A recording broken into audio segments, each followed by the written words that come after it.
Welcome back to the news desk. It has been a while, hasn't it? Now, the Dead or Alive franchise is known for three things. Accessible yet complex fighting systems, that 2006 movie starring Australia's own Holly Valance, and sexy outfits. It's honestly like looking into the window of a Halloween costume store, albeit one that exclusively stocks sexy ninjas, and sexy clowns.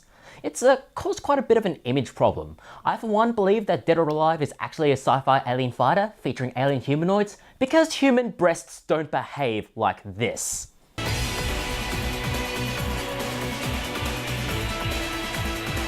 So Free Step Dodge, one of the largest DOA tournament organisers, announced a change in its guidelines to try and get around this image issue. One of the major changes was a soft restriction on some of the more alluring costumes, meaning that if smaller tournament organisers want to abide by FSD's guidelines, it means that fighters will not be able to use costumes like this, or this, or this.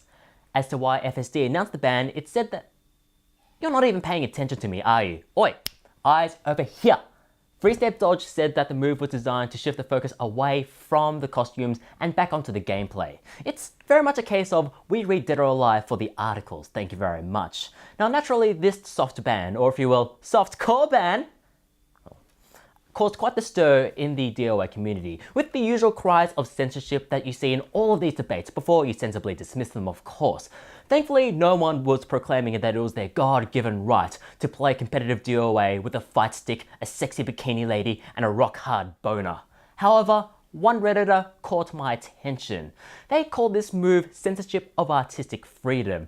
They called this move slut-shaming, which, you know, misses the point of the phrase entirely. They actually factually compared this move to Sharia law.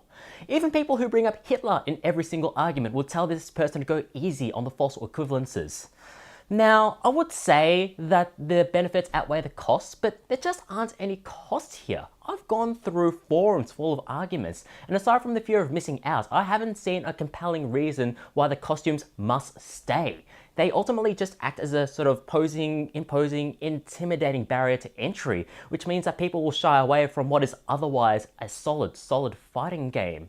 And even if you ignore all the arguments about objectification or inclusivity, even if you just look at this from a pragmatic perspective, the fact is that the fighting scene is getting more and more crowded, and that the DOA community can't afford to sit back and let everything else grow around it. They can't afford to rely on navel gazers in every sense of the word.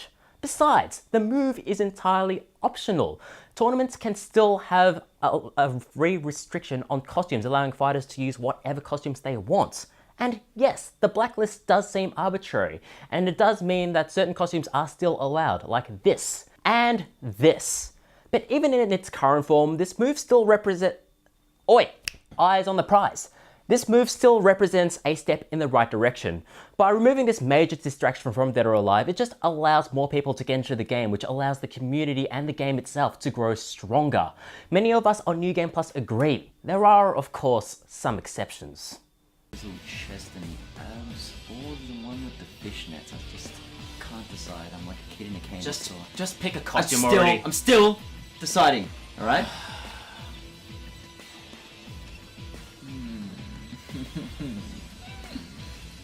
And that is everything that's happened in the world, ever.